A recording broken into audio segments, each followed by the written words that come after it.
प्रिय मित्रों, जय श्रीमन नारायण। आज आप सभी लोगों के लिए इस वीडियो में बताएंगे कि एकादशी कब है और इस एकादशी का नाम क्या है, इसकी विधि विधान क्या है और कब से कब तक एकादशी रहेगी, कब लगेगी, कब समाप्त होगी। पूरी वीडियो आप सभी लोग देखें कथा के साथ में। प्रिय मित्रों, 18 मई शनिवार के लिए 11:23 से एकादशी लग जाएगी और 19 मई रविवार को 1:50 तक रहेगी। अर्थात एकादशी का व्रत 19 मई रविवार को रखने वाला है। एतवार के लिए अर्थात रविवार के लिए एकादशी का व्रत सभी लोग रखेंगे। एक ही एकादशी है। और 20 मई सोमवार के लिए द्वादशी सायंकाल 4 बजे तक रहेगी, इसलिए प्रातः काल 9 बजे से पहले पारायण करना शुभदायक रहेगा। प्रिय मित्रों, कथा आप सभी लोग एकादशी की श्रवण करें। उसके बाद में तुलसी की कथा, द्वादशी का महात्म्य भी आप सभी लोग हमारी वीडियो से प्राप्त कर सकते हैं। धर्मराज युधिष्ठिर बोले कि हे कृष्ण जी, वैशाख मास की शुक्ल पक्ष की एकादशी का क्या नाम है तथा उसकी क्या विधि है, सो सब विस्तार पूर्वक कहिए। भगवान श्री कृष्ण बोले कि हे धर्मनंदन, मैं आपसे एक पुरातन कथा कहता हूँ। इसको महर्षि वशिष्ठ जी ने श्री रामचंद्र जी से कहा था। श्री रामचंद्र जी बोले कि हे गुरुदेव, आप मुझे कोई ऐसा व्रत कहिए जिससे समस्त पाप और दुख नष्ट हो जावे। मैंने जनक नंदिनी श्री सीता जी के वियोग में बहुत दुख भोगे हैं, अतः आप कोई व्रत बतलाइए।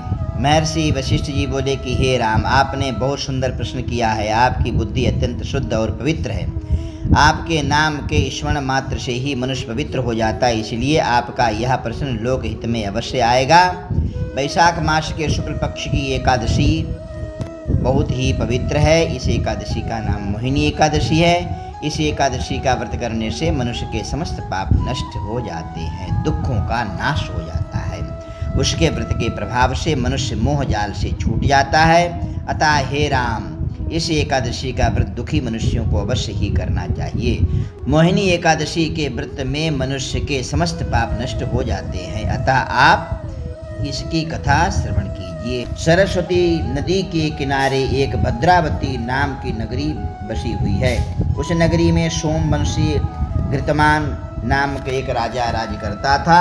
उसी नगरी में एक धनधान से परिपूर्ण पुण्यवान एक वैश्य रहता था। उसका नाम था धनपाल।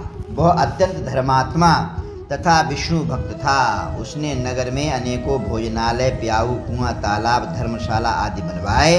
उसने सड़कों के किनारे आम, जामुन, नीम आदि के वृक्षों के लिए लगवाया। उस वैश्य के 5 पुत्र थे। उसका सबसे बड़ा पुत्र जो था वो महापापी था। वो वैश्याओं और गुंडों की संगति करता था। वो अपना समय जुआ खेलने में व्यतीत करता था। वो दूसरों की स्त्रियों के साथ भोग विलास करता था। वो महान नीच था और देवता, पितृ आदि को नहीं मानता था। वो अपने पिता के धन को बुरे व्यसनों में खर्च किया करता था। वो मद्यपान करता, मांस का भक्षण किया करता था। इस पर उसके पिता, भाइयों तथा कुटुंबियों ने उसे घर से निकाल दिया और उसकी निंदा करने लगे। घर से निकलने के बाद में वह आभूषण, वस्त्र इत्यादि को बेच करके और अपना गुजारा करने लगा। धन नष्ट हो जाने पर वैश्याओं ने तथा गुंडों ने भी उसका साथ छोड़ दिया। अब वो भूख और प्यास से दुखी रहने लगा। अब उसने चोरी करने का विचार किया। रात्रि में चोरी करने के लिए गया। एक दिन वो पकड़ा गया, परंतु सिपाहियों ने वैश्य का पुत्र जान करके छोड़ दिया। वो दूसरी बार फिर पकड़ा गया। राजा ने उसे कारागार में बंद कर दिया। कारागार में राजा ने उसको बहुत दुख दिए और उससे नगर छोड़ने के लिए कहा। अंत में बहुत दुखी होकर के नगरी को छोड़ करके चला गया। जंगल में पशुओं को मार मार करके खाने लगा। फिर बहेलिया बन गया और धनुष बाण से पशुओं और पक्षियों को मार करके खाने लगा। एक दिन वह पापी भूख और प्यास से व्याकुल खाने की खोज में निकल पड़ा। कौटिन्य ऋषि के आश्रम में जब पहुंचा, उस समय वैशाख महीना था। कौटिन्य ऋषि गंगा स्नान करके आए थे।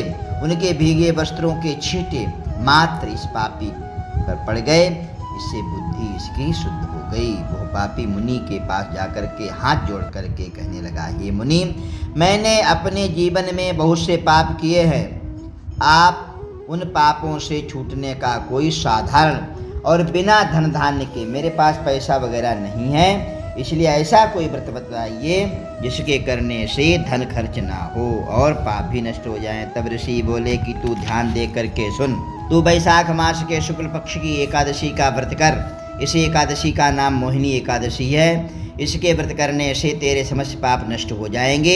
मुनि के वचनों को सुन करके वो बहुत प्रसन्न हुआ और मुनि की बतलाई हुई विधि के अनुसार उसने मोहिनी एकादशी का व्रत किया। हे राम जी, उस व्रत के प्रभाव से उसके समस्त पाप नष्ट हो गए और अंत में गरुड़ पर चढ़ करके वैष्णु भगवान नारायण के धाम के लिए गया। इस व्रत से मोह आदि भी नष्ट हो जाते हैं। संसार में इस व्रत से अन्य कोई श्रेष्ठ व्रत नहीं है। इसके महात्म्य के श्रवण व पठन से अनेकानेक पुण्यों की प्राप्ति होती है। वो पुण्य 1000 गौदान के पुण्य के बराबर, अर्थात जो कोई भी कथा सुनता है या कहता है उसको 1000 गौदान का पुण्य की प्राप्ति होती है। प्रिय मित्रों, आप सभी लोगों ने कथा श्रवण की। आप सभी लोग हमारे चैनल के लिए देखते हैं, चैनल के लिए लाइक कर दीजिए। जय श्रीमन नारायण।